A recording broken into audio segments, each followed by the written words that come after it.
Thank you, Professor Harikrishnan and Professor Katta, for organizing this meeting and inviting me in here. Um, so the next 10 minutes or so, or 12 minutes or so, let me try to introduce the topic and give you a few examples of what we do in the lab. Now, while it's a very well appreciated fact that the cost of genome sequencing has been dwindling very rapidly and more so in the last decade or so, and the consequence of essentially this rapid decline in cost has been a large number of genome sequences have been done across the world. We were just fortunate also to be in the right place in the right time. We've started a lab way back in 2006, and that, as you see, there is also the time when the genome sequencing cost has been dwindling so rapidly. But at that point in time, the question that was very pertinent and was about the equity of genome sequences being available. And this is a slide way back from 2008. And as you see here, essentially what you see is the panel of admixture across the global populations.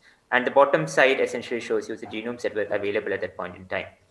And in fact, at that point in time, there were 6 genomes which are available, but from quite homogeneous populations, whether they were Europeans or from the East Asians. But the most admixed populations that you see in the middle of this panel, which is the Middle East and Southeast Asia, they did not have any genomic representation. And that's essentially what our starting point was. And the idea of doing a genome in 2008, 2009 time period was also to be able to learn the tricks of the trade, not just to sequence genomes, but also to put them into perspective of clinical analysis and interpretation. Now, of course, it's not just one genome that we did. We went ahead and did a lot of genomes from around this region, including the first Sri Lankan, the first Malaysian, the first Philippines. We are also the founding members of the Pan-Asian Population Genomics Initiative. And over time, we have been able to accumulate and collaborate with a lot of countrywide programs to create genome repositories. This includes SAGE for the South Asian genomes, Almina for the Middle Eastern genomes, and very recently we also concluded the Indigen program, which sequenced 1,008 odd whole genomes from the country. So the real question is not about whether you can do genomes anymore, but what do you do with these genomes or what do you do with this technology. And one of the applications of using this technology is to be able to understand genetic diseases. And to put numbers to this problem, this is a very, very underrepresented or under acknowledged problem. There are around 70 million people in India and approximately around 300 million people worldwide who suffer from one or the other genetic condition. And the problem with many of these individuals is that they go to multiple physicians' visits, multiple rounds of misdiagnosis, and they lose a considerable amount of time to even arrive at a diagnosis. And just to keep in fact that a delayed diagnosis could also mean that the loss to life or loss to the livelihood is in many ways irreparable. Now, of course, it's an opportunity in India because we're a very large population. We are a sixth of the world population. Our genetic pool is very diverse, unlike the rest of the world. Our population is very stratified into small endogamous groups. We all marry within our own communities. But even more importantly, our population has been largely not displaced by any large calamity or war or famine over the last few hundreds of years, which essentially means that we have a close-knit family structure, and practically everybody who is probably listening to this talk can also trace their ancestors 3, 4, if not many generations. And practically everything in the genetics starts with an extended pedigree. So I'll give a few examples of how this happens. Around 6 years ago, with my colleague and collaborator, Dr. Srija Sivasubbu, we put together this program, which is called Guardian. Guardian stands for Genomics for Understanding Rare Diseases India Alliance Network. The program policies were very simple. We work with clinicians. Today, we work with close to around 300 odd clinicians from practically all major centers across the country, working on a variety of topics. We have put together a very standard process for sample collection, sequencing, analysis, and interpretation. And whenever we get a report or identify a mutation, we report it back to the clinician. In very many cases, approximately around 50% of the cases, we don't have a report. So we go ahead and do a lot of experimentation in the lab to be able to arrive at a final diagnosis. And over time, the idea is to be able to return reports for every single family or every single genetic case that has been referred to us. Now, it's not just doing sequencing and reporting it back, but also to be able to educate clinicians in not just the diagnosis, but also in able to counsel them. And also not just that, to implement genomic tests in many laboratories, and of course, to create policy to be able to do that. So if you're interested, you could actually refer to this paper, which we published last year with all our authors and affiliated hospitals. I'll give just one example for lack of time. So this is one case which was in news way back in 2015. The family had petitioned the President of India to euthanize all of the 6 kids. Now, just think of the plight of the family who would ask to euthanize their own kids, practically because they didn't have a diagnosis. It was a progressive neurological disorder, and if you look at it clockwise, what you see are children who progressively become debilitated, but nevertheless without a diagnosis. Now, of course, you could do genome sequencing, and arrived at the diagnosis for this particular family, extremely rare genetic mutation, a deletion for the fact in the MLC1 gene with no estimated frequency in public databases. Now, how do you start from just one family? Of course, you could go back to the community, and just by a community survey, we identified another family with the same genetic condition, and an extended community survey identified another 2 families with children suffering from the same genetic condition. All of them tested positive for the same genetic mutation. Now, of course, you could do a carrier screening in this community because, as you see here from the pedigree, it's a quite consanguineous community. So that's what we did. Approximately 100 individuals were screened, and what we found was very remarkable. Approximately 28% of the individuals in this small community actually has a heterozygous genetic variant, or essentially is a carrier for this extremely rare genetic condition. So that necessarily means that a large number of people in the population could benefit from carrier screening, genetic counseling, and then therefore you need to have a cheap test in the market, and that's what we created and put in the market. So right from the referral to the diagnostics in the market is possible today in probably around three to 4 years, and of course in many cases it could be even shorter if appropriate referrals and appropriate workup is done very early in advance. Now, we'll also allude to the fact that practically all of modern genetics is built on the concept that patients will come to the clinician will work up the patient, and of course make a diagnosis and report it, and that adds to the prevalence of what we estimate in genetic conditions across the country. Now, one thing that we should keep in mind is that not all patients would seek healthcare, especially when it is a non-lethal condition, which has very minimal functional impact in the livelihood or the life of an individual. And this is one example, hypogonadotropic hypogonadism, a chance observation from a clinician from SMS Medical College in Jaipur. But to keep in mind that such patients would never come to a clinician seeking healthcare for the conditions that they have.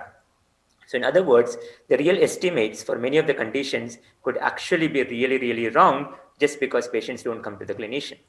And the only way to really understand the prevalence of the disease in a community or a population is to be able to sequence normal individuals or apparently normal individuals who could also be carriers for genetic conditions. And that's what we recently concluded with the Indigen program, sequencing over 1,000 individuals in collaboration with the CSR CCMB, one of our sister institutes in Hyderabad.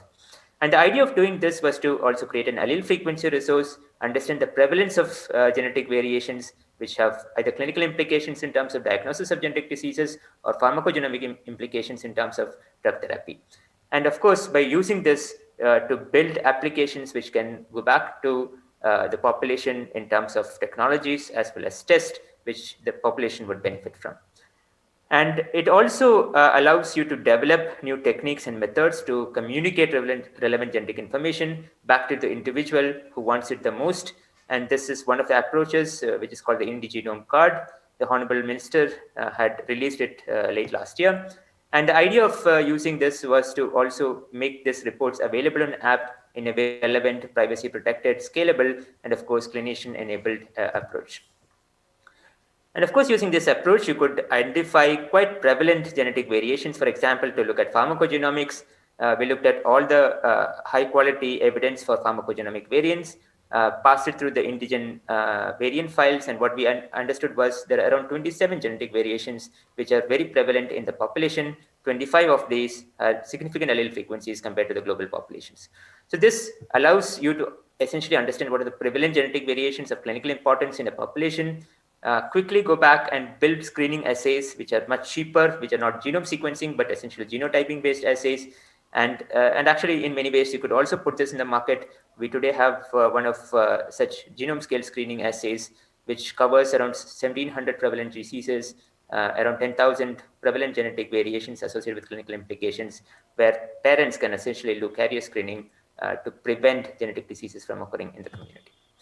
So in summary, what we do is essentially work with clinicians in building the knowledge base or evidence for genetic diseases.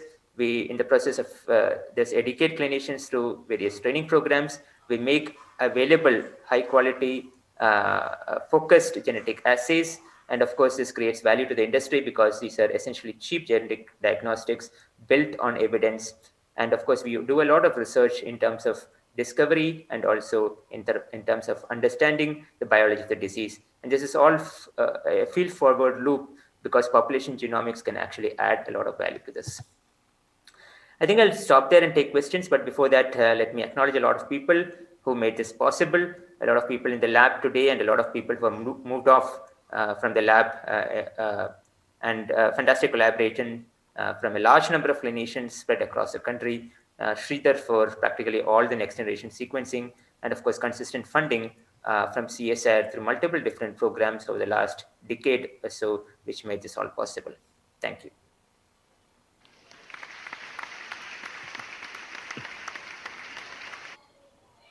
It was a very succinct presentation of a very impressive and significant work that is being done in Vinod's lab. Thank you, Vinod, for a very impressive presentation. Thank you.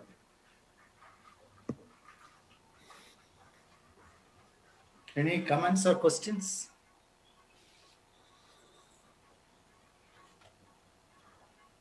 No, Dr. Vinod, it was a very interesting presentation.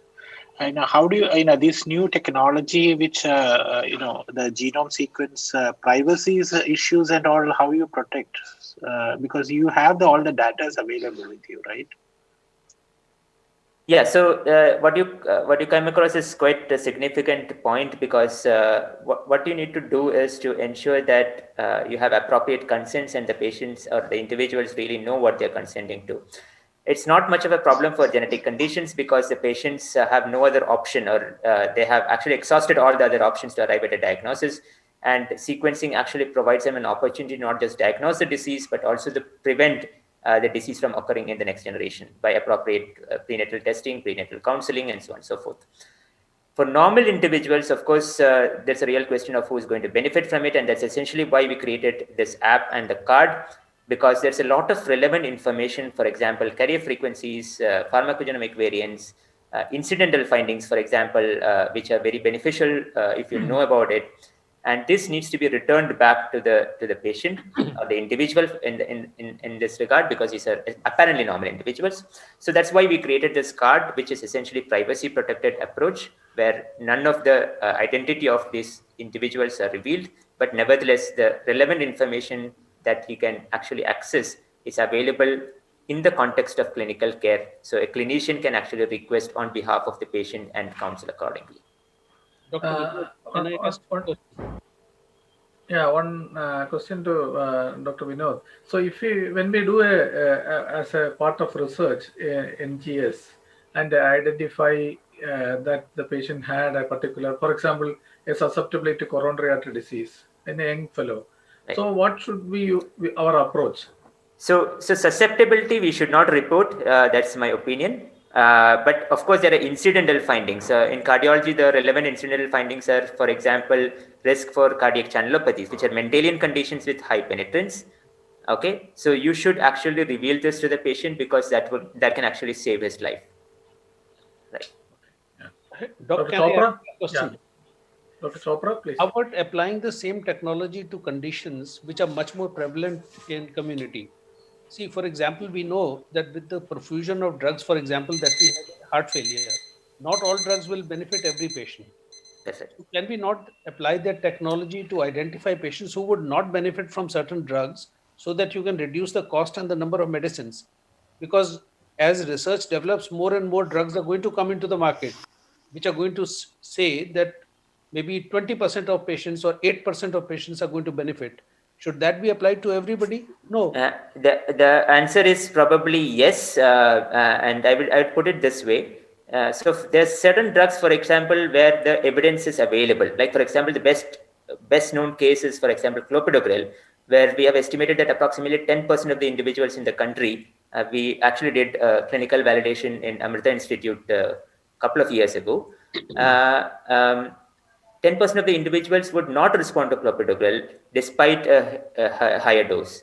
So this information, if it is available in a cheap format, in terms that it's not genome sequencing but a genotyping assay, then that is useful. This is also useful for a lot of anti-cancer therapies where the cancer therapy by itself is costly and the side effects are large. It is very good to report it back. But that's not genome sequencing per se. So what we are doing here is to actually create evidence in terms of the genetic variants, quickly go back to the clinical center and validate the evidence, and actually then implement it back on the genomes which are sequenced, and also build tests so that a far more large number of people can actually access these tests. Yes, deletion gene, for instance. Yeah, so if the clinical validity is very large, then it could be directly implemented onto the genomes that are sequenced. I think it must be true that the phenotypic expression of a genetic variation has to be proven for you Absolutely. to very Absolutely. recommendation. That's right. Because most of them do not have a phenotypic expression. Right. So there are guidelines now available, like for example, the CPIC guidelines or the Clinical Pharmacogenomic Implementation Consortium guidelines, for which there are variants and drug combinations for which there is enough evidence to implement back into clinics. So yes, so those information is something that is ripe for implementation today.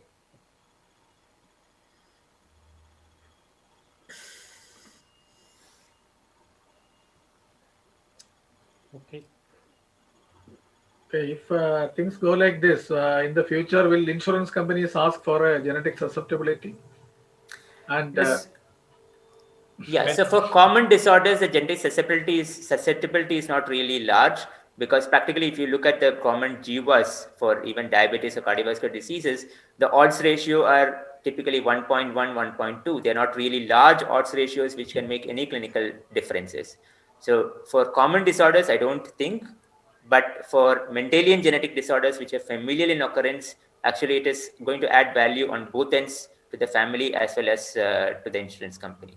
On the other hand, given the number of cases, even 1.1 or 1.2 could translate into huge numbers.